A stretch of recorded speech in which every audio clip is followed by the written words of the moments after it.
Starting this video is so hard because there's just so much I want to say.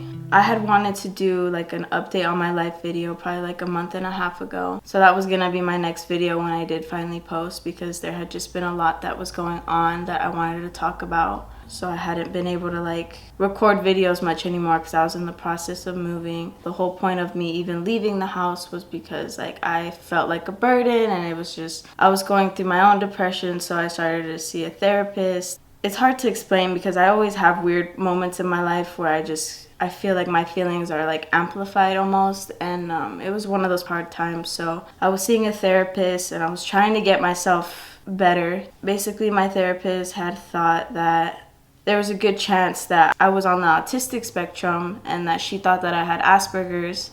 I'll do a video more on that and what had happened, and but for this video I wanted to talk about my little brother. He was also going through a hard time around the same time that I was. So it was just weird the way the timeline goes. For those that don't know, my brother passed away on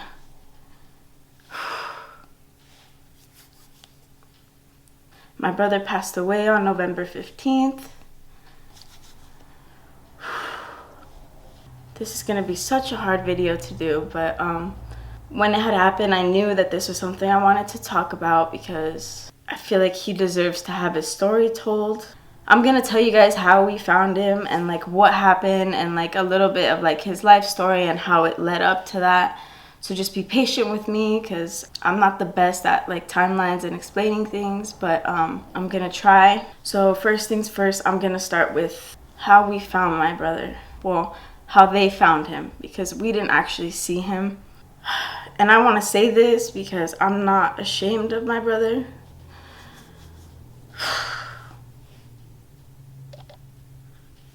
Or what happened that night. But anyways, he was found around 6 in the morning at a high school. He had been at the top of like the bleachers podium.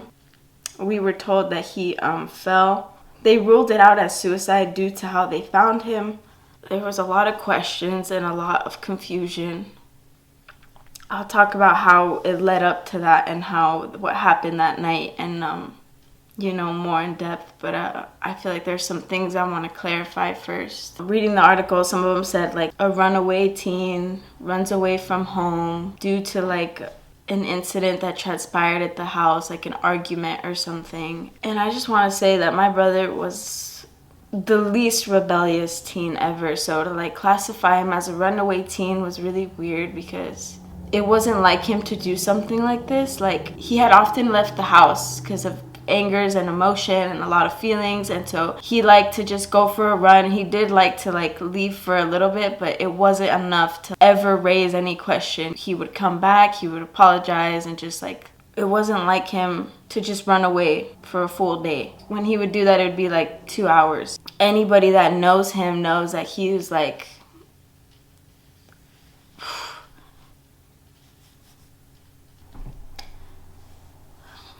knows that he was such a good kid.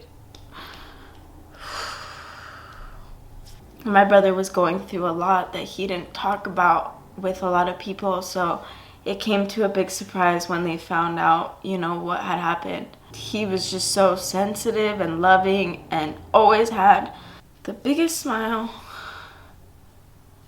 But anyways, they had also, in some comments that I had read before, people are saying like, oh, he probably had abusive parents. He probably had like people that didn't care about him and stuff like that. That wasn't the case at all. My parents are great parents. And anybody that knows us knows that we're very family oriented and we're very close. And my parents are not the abusive type. My parents literally were doing everything that they could. So I feel like I just want to clarify that. It wasn't anything anyone had particularly done or anything like that. And that's not what this video is for. I'm going to address some things, but it's not to put the blame on anybody. It's just to show you guys a perspective of what happened and how he got to where he got. So first, I want to just talk about the timeline of his life just to show, because I really don't feel like this was a typical suicide. I'm not saying he didn't think about it and he didn't want to, but as someone who has also been through dark times like that, where you start to question like yourself and what you're doing here and kind of get in that dark headspace, I know he was there. But the thing with me is, like, anytime I would think about hurting myself or anything, I would instantly think about my brothers and my family, and I could never do that to them. I know my brother was the same way. He would never want to hurt anybody. He was having a particularly hard day. He ended up going with my parents to like the swap meet, and he ended up losing his phone. I ended up coming over that day because I had to do some laundry. So I was still doing my laundry here because where I was living at, it wasn't working at the time. And I came to do some laundry in DoorDash. Right when I had came home and put a load of laundry in, my mom had been in the process of trying to figure out how to log in to find my iPhone and his Gmail to see if we can track it. And he couldn't remember his passwords. You could tell he was very upset with himself, because of course my mom's trying to help him and she can't because she doesn't have his passwords, and he had just changed it like a couple months ago, and he's usually really good at like writing them down or giving them to my mom, and he just didn't know them, and he didn't know where he put his phone. I remember that day he was looking at the ceiling, and I came in the house and I was in the room with him as my mom was talking to him, and I was like, it's okay, Freddie, like everyone loses their phone sometimes, you know, like this happens. Like I've lost my phone so many times. It'll be fine, like we'll figure it out. I grabbed his knee and I like shook his knee.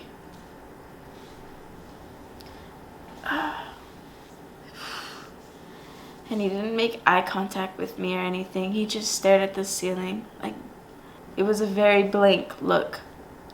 I figured he just needs his space, he'll unwind. So then me and my girlfriend go door dashing, because we're parked at the end of the street, you know, getting it set up to go door dashing. And my dad drives by in his truck, and he's like looking at me kind of weird. He ends up passing me by, but then he calls me and was like, hey, like, was Freddie with you in the car? And I was confused, because I was like, I just left the house, like he was just home. Like, no, he's not with me.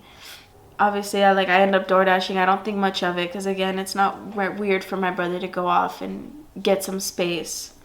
So I go door dashing for like an hour, and then I come back home, change a load of laundry, and he's still not home. So I'm like, okay, like we'll keep an eye on it. You know, I'm telling my mom, oh, he probably just needed to get some air, because apparently he ended up coming to my dad right before he left and had said, hey dad, like let's get out the house, like let's go get something to eat or let's go do something. My dad, sure enough, was like, yeah, like let me just go change.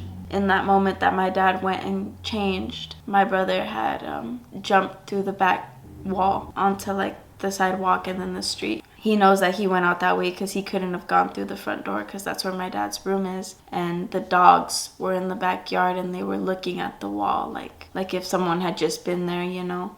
The hours start to go by, and they're going by pretty fast because he left around 4:30 p.m. and 5:30 rolls around. I'm like, okay, like this is still not unusual. And then 2 hours go by, and then you're kind of like, oh, like, okay, like where is he? Then 3 hours go by, and now you're really starting to wonder like where he can be at. And this whole time, like my dad, my brother, like they're out looking for him, and I'm still not fully worried. Like I am to an extent, but kind of trying not to worry myself. Then 4 hours pass, and it's getting dark, and now it's getting harder not to worry. The time is just going.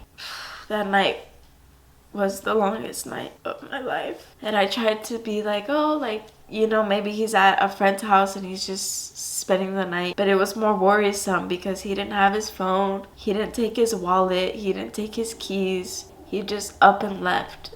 And that was the unusual part of it. Even now, he had left and had just asked my dad to go eat and leave, and in that split second he left.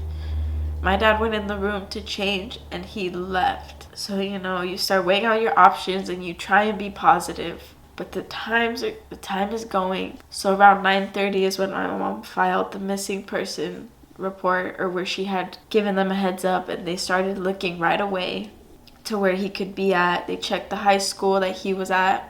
They checked bunch of places he would go to. They contacted people that he was friends with, and by this point we had contacted some of his friends to see if he had been with them, and he wasn't anywhere. His friends came over, drove around, ran around. My brother and my dad were calling his name out of every street. I ended up going with them at one point later in the night, just driving around thinking of where he could have possibly gone. Police officers everywhere, and just like, did they find him? Like, are they looking for him? And so that night I ended up trying to get some sleep because I'm trying to tell myself he's okay, he's at a friend's house or something.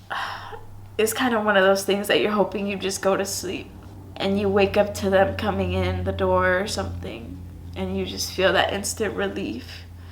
And so, I didn't sleep much that night because anytime because my dad was out all night, anytime that the door would slam shut, it would like make me think, oh, maybe he's here now, and the dogs would bark. So I'd be like, okay, maybe, like, anything would wake me up, and I would try and just wake up through the night and be like, he's okay. Like, and that morning when I had woke up from maybe getting like a good 2 hours of sleep, I woke up, and I think that's when I cried the hardest. And I was telling my girlfriend, he would have came home. I tried to be as positive as I could, but I knew he would have came home if he could have. He wouldn't have kept us worried all night like that. So that's kind of when things took a turn for me for the worst. That's when I started posting this stuff on my social media, like, can you guys help me find my brother?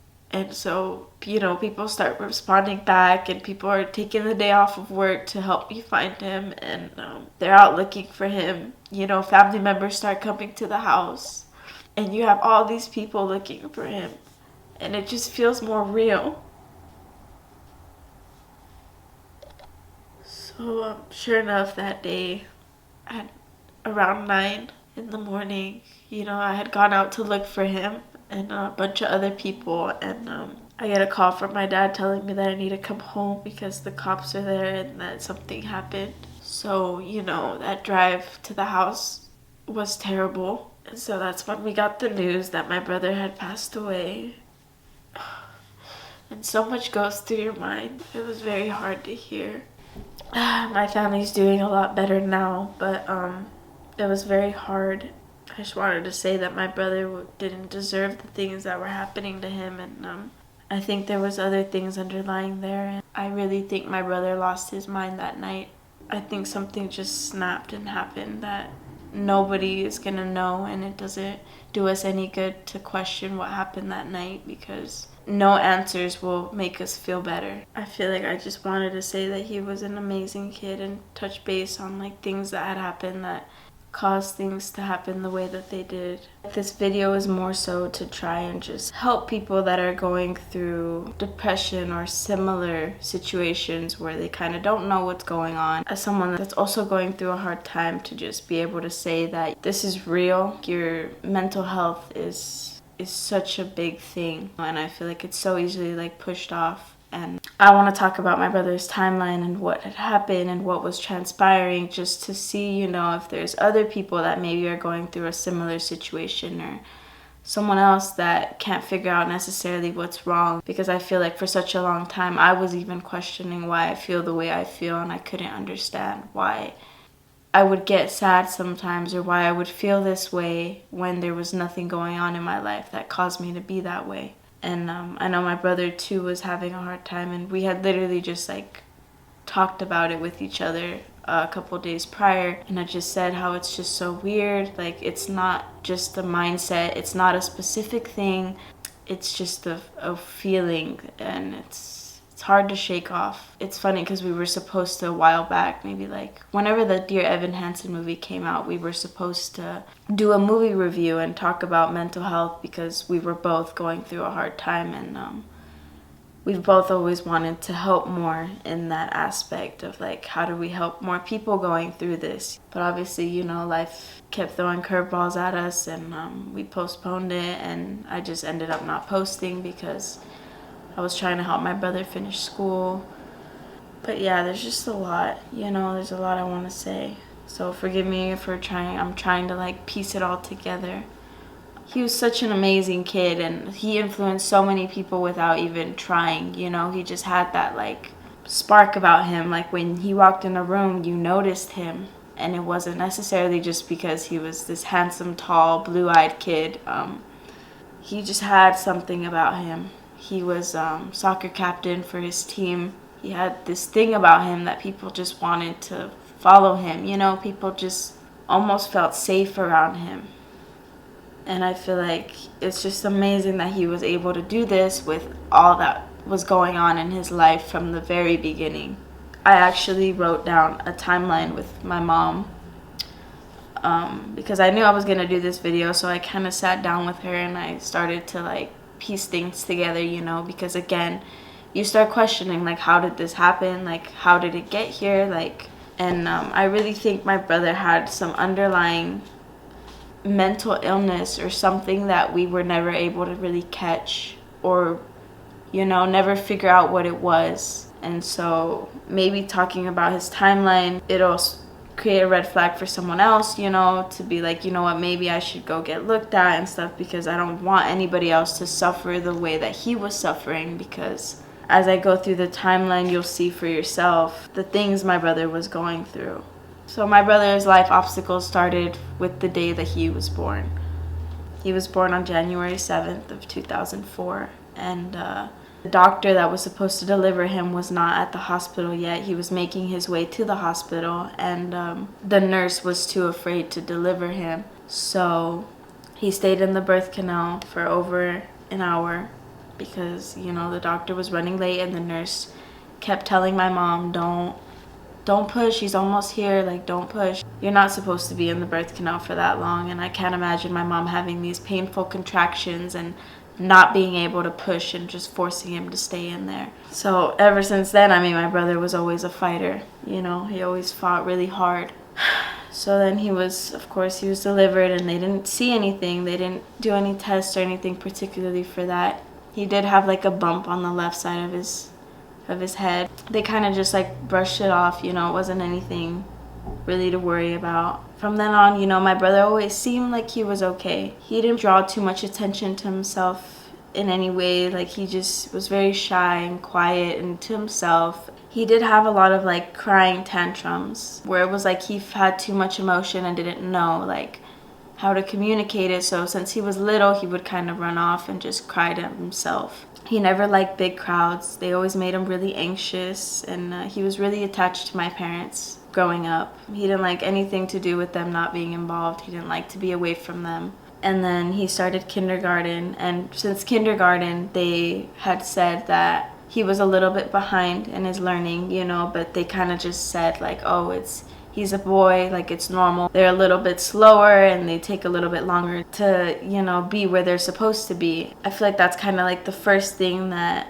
is kind of a red flag, because that, even though that is true, I feel like it's kind of gets pushed off and people are like, oh, he's just a boy. He's a little bit slower, he'll get there. And so in first grade, he started having tutoring with the teacher because, again, he was still falling behind. So he had one-on-one tutoring. And then in second grade, he went into, like, a Pell program. Third grade was when a teacher kind of told my mom, like, hey, like, I'm not necessarily supposed to say anything, but I think you should probably get him tested, because, again, he wasn't fully there in the learning aspect. He was normal everywhere else, you know. Knowing him, you wouldn't think much of it. So, yeah, they had him tested for learning disabilities. His testing showed that he had learning disability in reading, comprehension, language, and memory. So, I mean, just from that alone, you can imagine how hard it is to live your life not really being able to comprehend things or speak about things or retain information. So he was placed on an IEP, which was an individual learning plan. So he would spend most of his time in a resource classroom instead of the regular classroom. And then in fourth grade, he kind of started trying to go back to the regular classroom setting. And that's when he would have more tantrums because he wasn't able to really understand what the assignments and what he needed to do. So that's when he would have, like, tantrums where he would run out into the field at the school and just cry.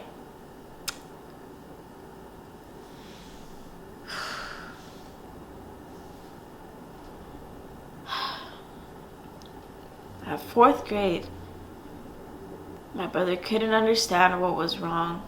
And that's when he started going to outside therapy, because my parents were like, okay, well, maybe we need to like see if he could see a psychiatrist and try and figure out more what's going on. One doctor had him perform like a 3-word memory test, and she had told him these 3 words and he had to say it back, and he couldn't say it back. She basically concluded that he had a TBI, which was a traumatic brain injury, and they recommended for him to do an MRI and to go to counseling for social anxiety. For whatever reason, they didn't end up doing the MRI. And I guess that's one of the things I want to address in this video, that if your doctor suggests to get an MRI, I would do it. I think that's something my parents wish they had done then. So he ended up completing a few sessions, and he learned breathing techniques to help with his anxiety and stuff. But again, that wasn't really fixing the root of like what was wrong. And he ended up moving schools in 5th grade, and he retested, and it was a different school district, so I don't feel like they had the same high expectations. Not saying the school's bad or anything, but he ended up retesting at this new school. They basically said that he didn't need to be on an IEP, and that they would offer resource help if he needed it or wanted it. That's when he was really starting to try and mask it more. He didn't want to need the IEP. I feel like he was just trying to just get through the days, you know. The school that he was at was an accelerated grade A school, so they spent more time trying to like help him one-on-one, you know, and this other school kind of just let him figure things out more on his own. And so he got by 5th through 8th grade okay. He made a lot of memories, and he was loved by every one of his teachers. Again, he was such a good kid. Like, despite not being the fastest learner and the best at his assignments, he always caught people's attention because he was just an amazing, loving kid. Even though he knew it was hard for him, he always tried to put on a big smile and just get through the day. And so then when he got into high school, he started having difficulties with learning again. High school was just really hard for him. And then in 11th grade, he got tested again, and he opted for being on a 504 because it would give him more help outside of school, because clearly now he wasn't just having difficulties in school. Like, this was going to be something that affected his daily life. So we went ahead and my parents got him on the 504. I think he didn't necessarily like that, you know. He wasn't the type of kid to want anybody to like let it slide, you know, like to give him pity. He hated that. He didn't like people feeling sorry for him. And so around that same time is when he also happened to be getting bullied a lot. It's so hard because nowadays I feel like people are just mean sometimes for no particular reason. And my brother started getting bullied, I think, like sophomore year. I mean, it probably was with him all the time, but where it got particularly hard because it wasn't like a typical bullying, like, oh, just like saying this and that. At one point, they had made a fake Instagram account, and they were posting pictures of him that he had on like his TikTok and stuff. One day they posted a story in black and white of one of my brother's TikToks, and they put like RIP at the top. We're basically saying he will be missed and all this stuff. And my brother was like perfectly fine and alive, you know, and that really bugged me. So when that came to my attention, I had messaged them, and I had been upset about it because obviously who jokes about someone dying? And he didn't talk about it much, but it would bother him. And there would be like little comments in school that people would say. He'd come home and you could just tell it was a bad day, and I'd talk to him about it, and he'd be like, I just hate it because I'm in class sometimes and I'm like listening to the teacher, I'm looking at the teacher and I'm trying to focus, and the second they stop talking, like I don't know what to do, like I don't know what the assignment is, and so I'll ask someone next to me, like, what did they say? And he's like, and they'll just laugh at me or be like, oh, Freddie, you're so dumb.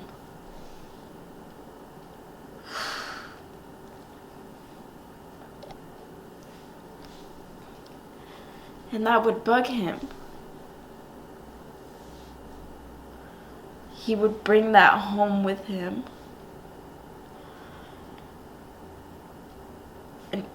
And my brother's the kind of person where things will replay in his head.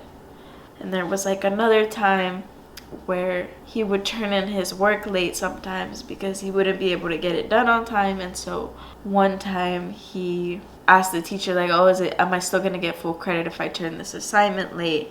And his teacher kind of looked at him and told him, oh, like, you're special, Freddie. Like, you'll get full credit, like, you're special. And like, he was with his group of like friends, and that comment bugged him for a while. He came home that day and told me about it. Of course, I tell him, Freddie, like, they're just mad that they feel like you're getting a free pass and all this stuff. And he would take it really hard, and I would just kind of try and talk him out of it. But like, he'd be up late thinking about these things that people say.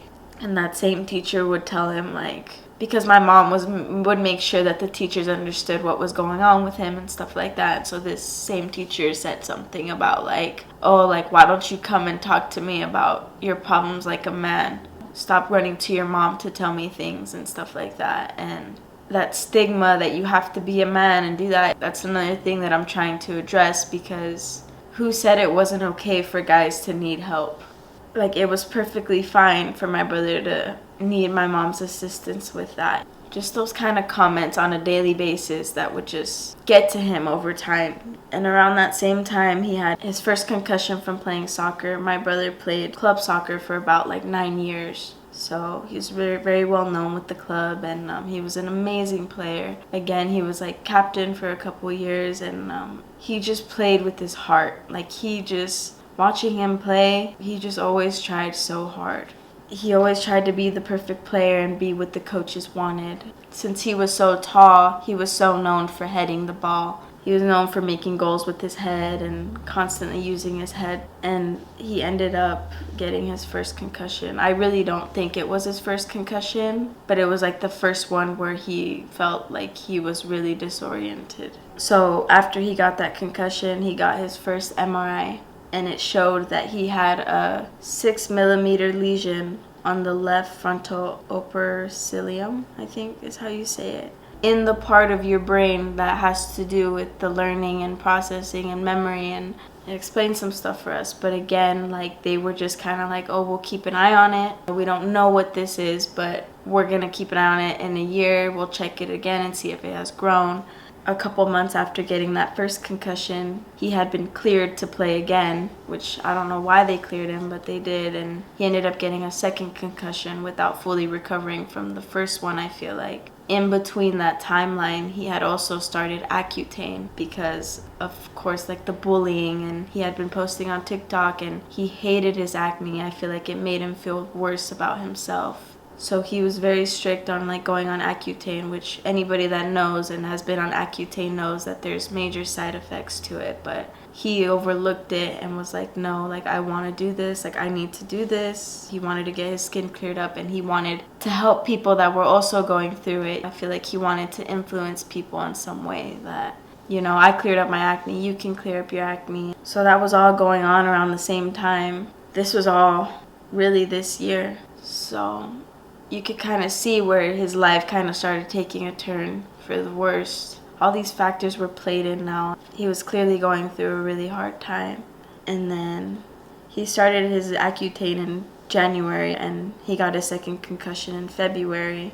And they were both mild, so they kind of just brushed it off. And I feel like that's another thing I want to address is, like, concussions shouldn't be taken lightly either. Please, if you're someone that plays sports, let your brain recover. I don't know if you guys have seen that movie with Will Smith. It's called Concussions, I think, and it's just crazy how concussions can mess with your mind. When they had done the MRI, it had also showed that he clearly had other brain injuries, like concussions. As a 17-year-old, you kind of have to try and put yourself in his shoes, and, like, you can't imagine what must have been going on in his head during all this time, with already having difficulty learning and comprehending and communicating, and it's just hard. It was really hard to watch him go through this. He got a second concussion in February, and in March, he ended up fainting here at the house. It was just me, Niani, and my girlfriend home. And my girlfriend comes running in the room and she's like, Freddie's on the floor. And so, of course, like, I'm frantic. I go out, I check on him, and he's laying on the floor and he kind of comes out of fainting. He's a little bit stiff and really out of it, and his face was just, he looked pale. Like, so we took him to the hospital right away because my dad walked in around the same time, and we got him in the car, and they said that it was nothing. They checked out the lesion in his head and it hadn't grown or anything, but clearly he was having something going on. After that, he still was stubborn on staying on Accutane, because at this point we're like, okay, we don't know what's going on, but we don't think you should be doing Accutane. We don't want you to do Accutane. But he was so, and I don't know if the bullying played a part in that. I don't know, but he was very stuck on, like, he wanted to look better and feel better. This Accutane was also, I think, causing him to have really bad headaches. I mean, at this point, I don't know if it was the Accutane, but he was also having headaches during this time. So it was just a lot of things that were like, oh my God, like, what? This poor kid. He was going through a lot, and we couldn't find out the root to what the problem was. And so then this is when he really started dealing with, like, post-concussion symptoms and Accutane symptoms, and just, you saw him just go spiral downward. Like, he would come home and be lost. And that's when he started reaching out to me more and was like, no, like, I'm really bad. He didn't necessarily say it like that, but he just broke down and was crying to me and was like, I don't know what to do. He didn't know how to think about his future. Every day was like a constant battle for him. He would cry and be like, I don't know what I want to do. Like, I don't know. And he was frustrated. And so, of course, I brought that to my parents' attention because they didn't realize how bad it was. From that point forward, he was having a hard time deciding whether he wanted to stay in school or leave school because it was getting hard for him, like unbearably hard. As a senior, he was supposed to try and figure out what he wanted to do with his life, and he couldn't even get through the class. I feel like he was getting worse, and he didn't want to reach to anybody for help. He didn't want to tell people that he didn't understand the assignment. So he was having a real battle in his head with whether he wanted to stay in school or drop out and do online and finish that way. And so around the same time, he had also stopped playing soccer for a little bit now because he had had his second concussion. I feel like that also took a toll on him because soccer was, since he was 5, he had been playing soccer. He always had that, like, soccer was his escape. And so he was taking that 6-month break from soccer in the same time period that he was having those, do I leave school, do I not, when he was thinking about that. Shortly after that second concussion, and when he went back to play again, that's when he decided that he couldn't play anymore because he was in a game and he had a breakdown in the middle of the game and told his coach and my parents and was crying and was just saying, like, I don't know what I just did. Like, I don't know the plays that I'm supposed to know. And he was just very frustrated. Everybody that saw him thought he was having a good game, but to him, he felt so lost in a place where I think he wanted to not feel lost. That was his only escape and the only place I feel like his whole life that he could go and forget about things and just play the game. But he realized he couldn't do it anymore, and so he texted his coaches after that game and basically said that I can't do it anymore. I've decided I need to focus on my mental health, and I think that really took a toll on him. And of course, in the same time period, he's debating whether he wants to stay in high school or not. He ends up not staying in high school because it just got too unbearable for him and it was getting really hard. Seeing him at home trying to do online school was torture because he would look at the screen and he couldn't do it. He couldn't focus on the assignment, and I was helping him finish so that he could feel like he accomplished it. But I feel like it just made him feel worse. He was just frustrated that he couldn't do it alone and that he couldn't figure out what he wanted to do with his life. His dream had always been to be a professional soccer player, and that wasn't the case anymore. So his dream had then became that he wanted to be famous and influence people. So he was posting more on TikToks. He had like a journal where he kept all his goals for TikTok. He just wanted to be known and help other people going through hard times and with their acne and just with their mental health. He soon, I feel like, felt like he was losing himself. And even in his TikToks, I don't think he necessarily liked the TikToks he was making. He was just trying to see what other people posted that blew up and stuff, and was trying to mimic that. And I feel like he was just so confused and was losing sight of who he was, and he would just have these crying spells. And he was starting to have insomnia where he couldn't really sleep good throughout the night. He was getting really bad brain fog. Every day was like a constant battle for him. Like, he was clearly getting worse and worse. And at this point, me and my parents, we all know that he's going through a hard time, and we're checking up on him. We got his doctor's appointments. He got put on antidepressants. Right before September, he got put on antidepressants. And he didn't want to, but at this point, he didn't know what to do. He was crying all the time. He couldn't control his emotions. He felt lost every day. I had told him that he didn't have to feel like he was pressured to take it.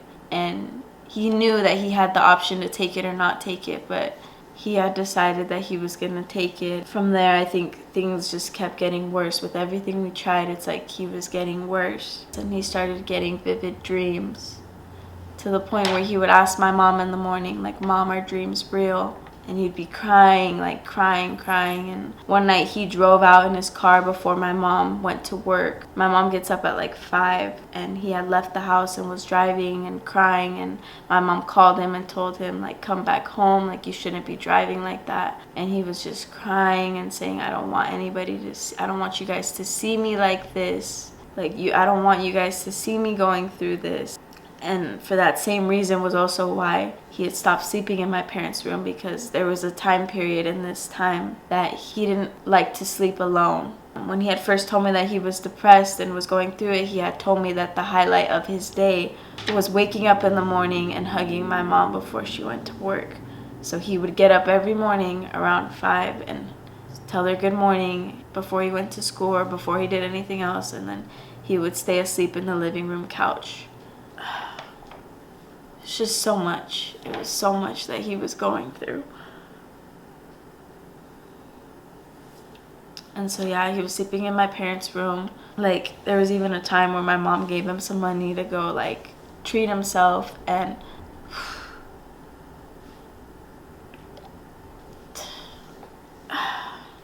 he went and bought flowers for my mom with the money that she gave him, and was like, "Mom, I don't want you to... Mom, don't worry about me. I don't want you to worry about me." He was having a hard time working. He had done moving for a little bit, and he hated it. So I feel like he just felt like, what am I supposed to do?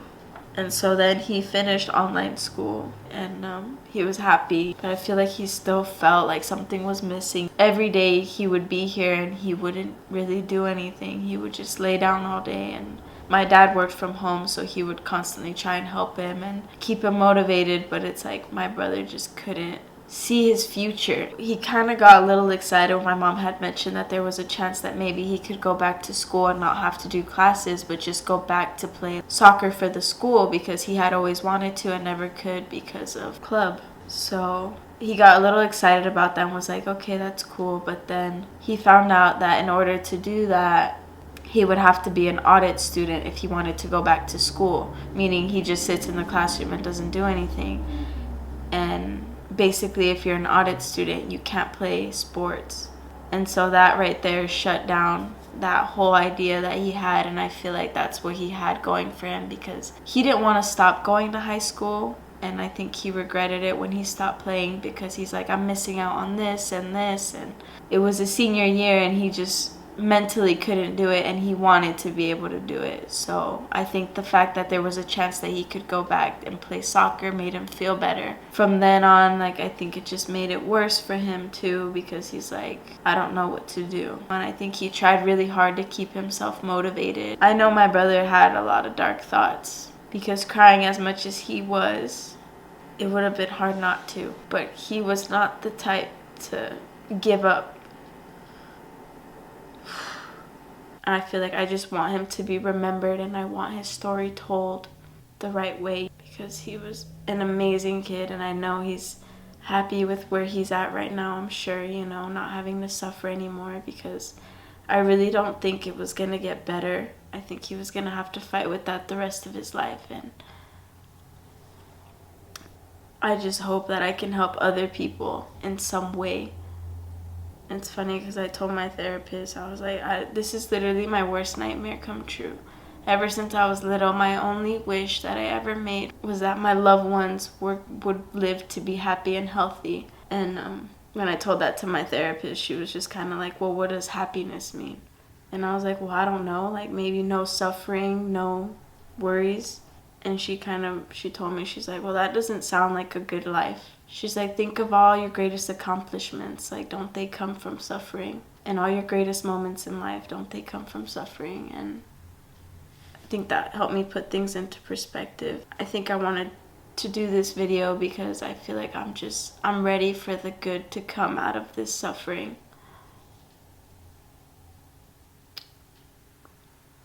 I don't know exactly how to help other people and what exactly to do. So I guess I wanted to start with this video and raising some kind of awareness for mental health and bullying and concussions, just a lot of everything, you know.